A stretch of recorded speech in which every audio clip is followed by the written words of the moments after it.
Why do men cheat? That is the question women have been wanting answers to for a very long time.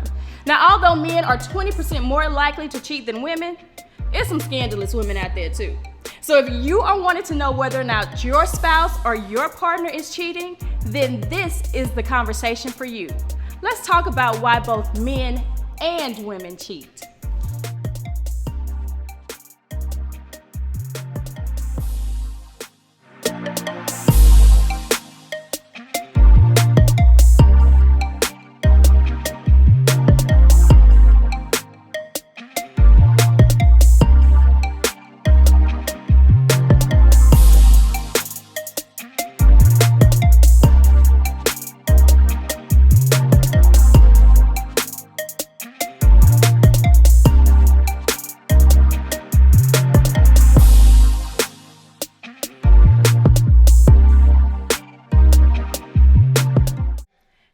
Hey, it's Chaun Vaughn, and you are tuned in to My 40 Plus Life. And I am so excited about today's show because it is a topic that so many of us are wanting to learn about: why men and women are cheating. And I have the perfect guest for you to talk about this. Everyone, please welcome on the show Dr. Nic Hardy, licensed therapist, and he is going to tell us all about why these men and women are out here cheating. Welcome, Nic. Hey, appreciate that, Chaun. Yes, this is a topic that I'm super excited to dive into because it comes up so much, and it is a question people ask all the time. Why do people cheat? Yes. Now, first of all, before we get all into the nitty-gritty, can you just tell everybody a little bit about yourself and your business and all that? Yeah, absolutely. So my name is Dr. Nic Hardy. I am a licensed therapist. I run a private group practice here in Houston, Texas called Nic Hardy Counseling, and also host of a podcast called Untherapeutic, which is a podcast for people who don't go to counseling. Very good. So y'all see, he legit. Yes. I got somebody on here that's going to really dive into this topic. So Nic, I just want to start off with just the number one question. Why or what is the main reason that men and women cheat? Yeah, so I mean, obviously there's a million different reasons, but I'll tell you the main reason people cheat is because of desire. Desire. Desire, yes. The other person makes them feel desired. And so that desire compels them to want to step outside their relationship. So, that's interesting. So what about those couples where, and I'll take a man and a woman, and I'm going to lean on the man cheating because, they 20% more likely to cheat anyway. Yeah. So if the woman is still showing that she desires her mate, why would that person still go out and cheat? Yeah, so the problem is this. It's hard to compete with something that's new.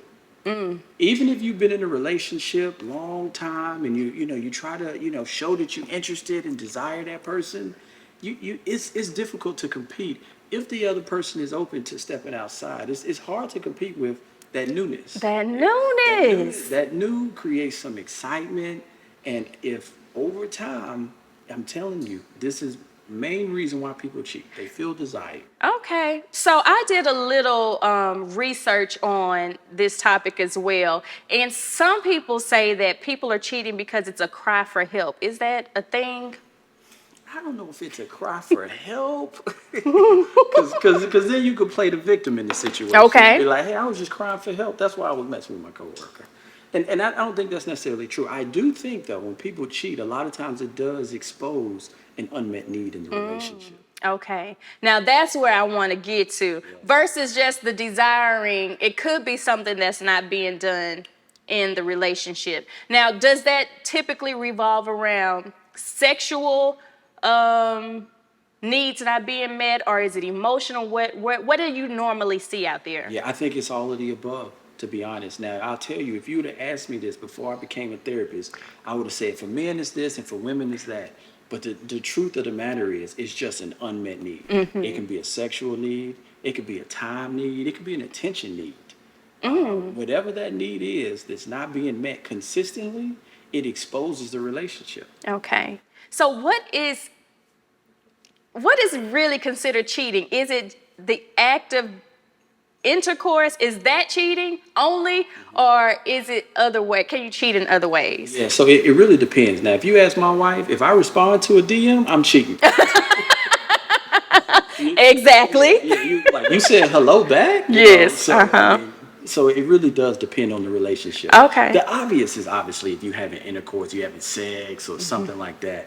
But I think when you start the conversation, what it does is even if you're not cheating, you kind of on that path Okay, you're on that path to becoming intimate. to becoming intimate. Okay. And that's not always the case, but you've definitely crossed some boundaries in that relationship. Okay.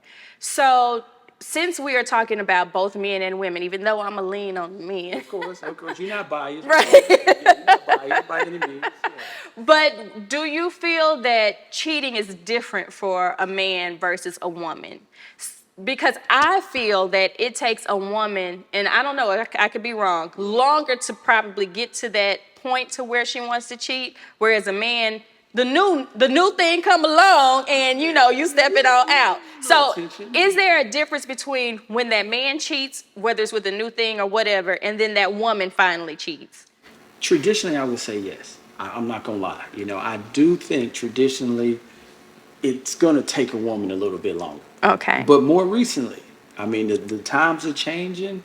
It's just a different climate. So I don't know if that's still true, but on average, I think it's fair to say it may take that woman a little bit longer to step outside of her relationship. And do you think when a woman steps out, is it harder to bring her back in? Oh yeah, all the time. Because once she gets to that point, I'm not saying she can't come back, but it's definitely difficult because it took a lot to go into that decision for her to start, messing off with somebody. And so do you think that it's more emotional for her versus more of a sexual thing? Whereas I think men, I really believe that it's driven by sex. And I don't know. That's why you here. Let me know. What are you seeing? Hey, Chaun, I'm going to tell you, this is where I say I'm 50-50 on it. I think what I see in counseling, what I see with couples is it can go either way. I think this is one of the reasons, too, why we cheat, because we box our spouse in. That's good. That's a word right there. Yeah. And when you say box our spouse in, what do you mean? So when I say box them in, I think we get accustomed to who we think they are. And there's so many different layers to the person that we're with. Even if we've known them for so long, even if we've known them for years and dated, been married, we box them in. And so that's why I say that previously I may have said, men is physical, it's just sex, and women, it's emotional. But that's not true. That's not always true, because if it's not a need being met. Yeah, so it's our expectations pretty much of what we have in our partner. And if we feel like they're not meeting them, then that can cause a need. And then that causes either the male or the female to go off.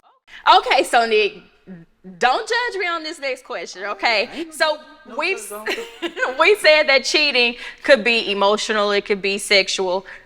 But is it cheating if you bring toys into play or watching porn? Is that considered cheating?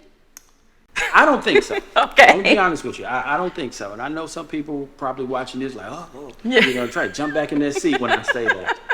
But again, you got to set that for your relationship, right? Again, that threshold of what cheating is. Like I said, if I respond back to that message, my wife like, oh, okay, Yeah. But that doesn't mean that that's everyone's standard, Right. And so I'm gonna say no.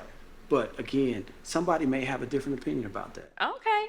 So if you want to watch porn by yourself and use your toys, go right ahead because it ain't cheating, according to Dr. Nic Hardy. Don't let me get you in trouble. Okay, so say we've had say you have a couple and one of the mates have been cheating for a while. Is it possible to come? Well, let me ask you this: how can you cope with a cheating spouse? Or should you even try to cope with a cheating spouse? Yeah. Now, when you say, let me ask you, when you say cope, do you mean how do you deal with the cheating after the fact, or how do you deal with someone who's currently cheating? How do you, both? Okay. Yes, both. How do you deal with it after you've probably found out? And what if the person continues to do it? Yeah, so if the person continues to do it, I think that's you got to draw that hard line in the sand, right? Because you can't straddle the fence when it comes to this. Yeah. Like if you're in a committed relationship, you need to be in that committed relationship.